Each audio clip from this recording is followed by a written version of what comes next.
प्रिय छात्रों, आज व्याकरण के एक बहुत महत्वपूर्ण विषय समास पर हम चर्चा करेंगे।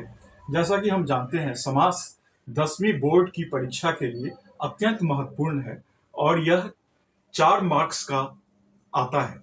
और समास के बारे में हमें जानकारी अच्छे से रखनी चाहिए। तो सबसे पहले हम समास पर आते हैं। समास, जैसा कि हम जानते हैं, समास किसे कहते हैं। सबसे पहले हमारे जेहन में यही बात आती है कि समास किसे कहते हैं। तो समास जब दो भिन्न अर्थ रखने वाले पद आपस में मिलकर एक तीसरा पद बनाते हैं, उसे समास कहते हैं। जैसे देव जोर आलय, देवालय। इसी तरह से परीक्षा जोर अर्थी, परीक्षार्थी। अब हम बात करेंगे कि समास के कितने भेद हैं।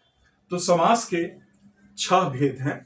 पहला आता है इसमें तत्पुरुष समास। पूरे समास में सबसे ज्यादा महत्वपूर्ण तत्पुरुष समास है।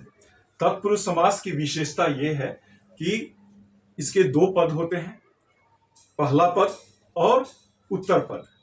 उत्तर पद को हम बाद वाला पद भी कह सकते हैं। तो इसमें पहला पद गौण होता है और बाद वाला पद, उत्तर पद, महत्वपूर्ण होता है।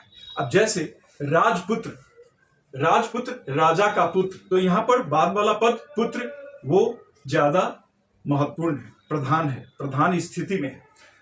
तत्पुरुष समास की सबसे बड़ी विशेषता है जो पूरे समास में अन्य बाकी समास के भेदों से इसे अलग रखती है, अलग करती है, और वो है कि समास का विग्रह करते समय, समस्त पद का विग्रह करते समय, अलग करते समय इन 2 पदों के बीच में विभक्ति का स्थान होता है, विभक्ति चिन्ह का स्थान होता है। तो समास में सबसे ज्यादा महत्वपूर्ण है तत्पुरुष समास। और तत्पुरुष समास की विशेषता यह है कि इसका पहला पद गौण होता है और बाद वाला पद प्रधान होता है। जैसे हम बात करें राजपुत्र, तो राजा का पुत्र, तो पुत्र शब्द जो है यहां पर प्रधान स्थिति में है, राजा गौण स्थिति में है।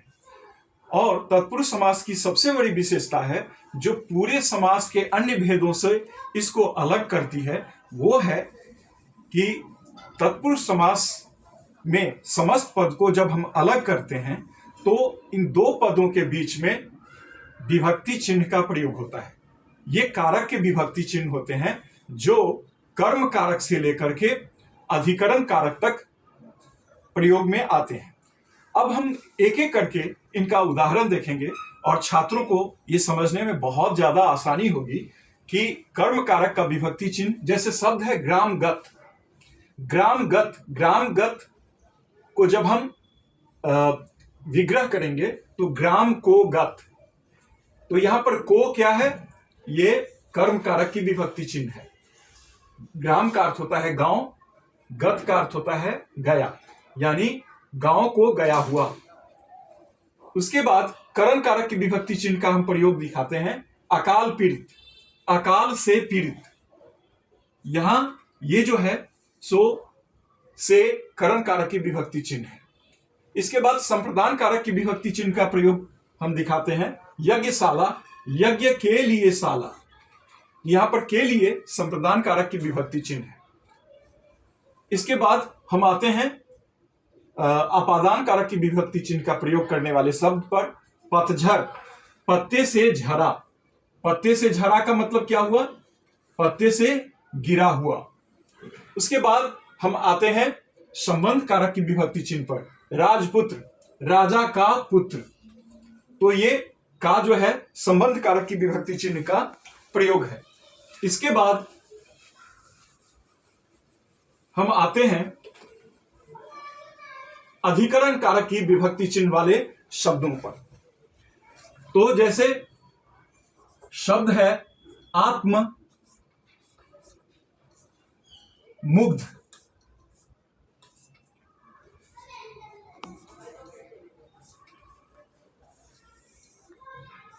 आत्ममुग्ध, इसमें क्या हो जाएगा,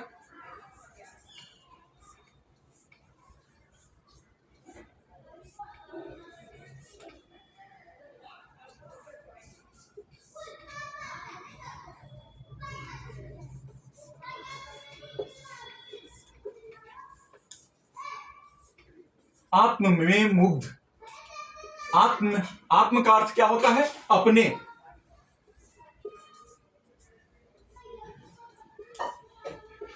अपने में मुग्ध, मुग्ध का मतलब क्या होता है? खुश। उसी तरह से दूसरा शब्द है पर्वतारोहण।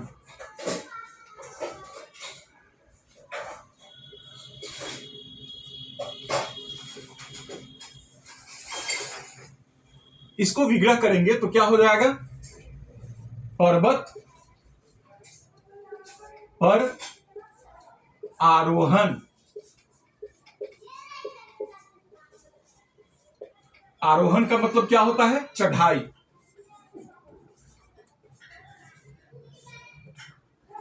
यहां पर क्या है?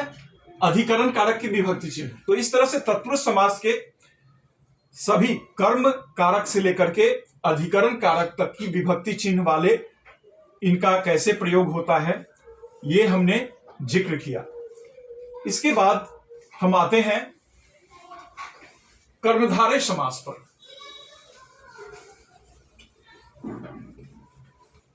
दूसरा जो समास है वो है कर्मधारय समास।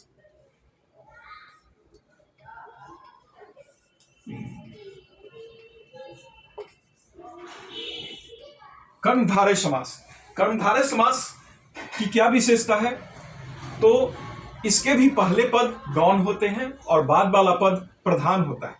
और इन समस्त पद को जब हम विग्रह करते हैं तो पहला पद विशेषण का काम करता है और बाद वाला पद विशेष्य का काम करता है। तो इसकी विशेषता है कि पहला पद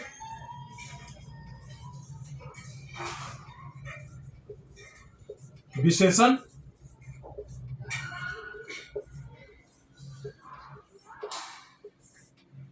और बाद वाला पद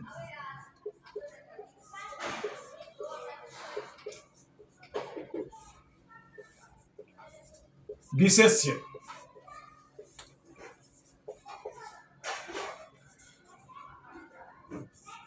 पहला पद विशेषण, बाद वाला पद विशेष्य। बहुत सारे छात्रों को ये भी पता होना चाहिए कि विशेष्य किसे कहते हैं। विशेष संज्ञा और सर्वनाम को कहते हैं। तो इसमें कर्मधारय समास में पहला पद विशेषण, जैसे कि नील, और यहां पर बाद वाला पद विशेष्य यानी कि गाय। तो नील जोड़ गाय मिलकर के क्या बनता है? नील गाय।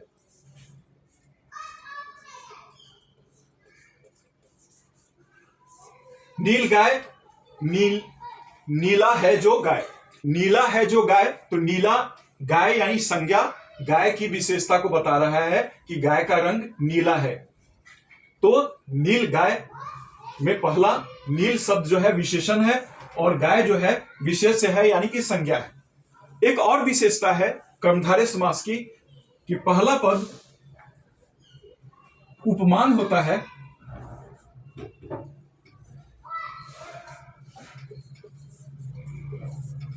और दूसरा पद उपमेय होता है। बहुत सारे छात्रों को यह समझना है कि उपमान और उपमेय किसे कहते हैं। तो उपमान और उपमेय में जो संबंध होता है वो तुलनात्मक संबंध होता है। जब हम दो शब्दों को एक समान के रूप में जब हम उल्लेख करते हैं तो वहां उपमान और उपमेय का संबंध होता है। जैसे उदाहरण के तौर पे हम मान ले चंद्रमुख, चंद्र और उपमेय हो गया यहां मुख। इसका मतलब क्या हुआ? चंद्रमा के समान मुख।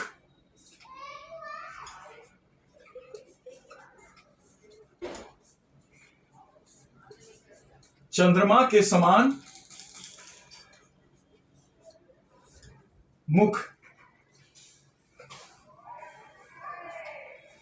तो ये कर्मधारय समास की विशेषता है कि इनका जो है पहला पद विशेषण, दूसरा पद विशेष्य, पहला उपमान और दूसरा उपमेय, यानी कि दोनों में तुलनात्मक का संबंध होता है। जैसे कमल नयन, कमल नयन, कमल रूपी नयन।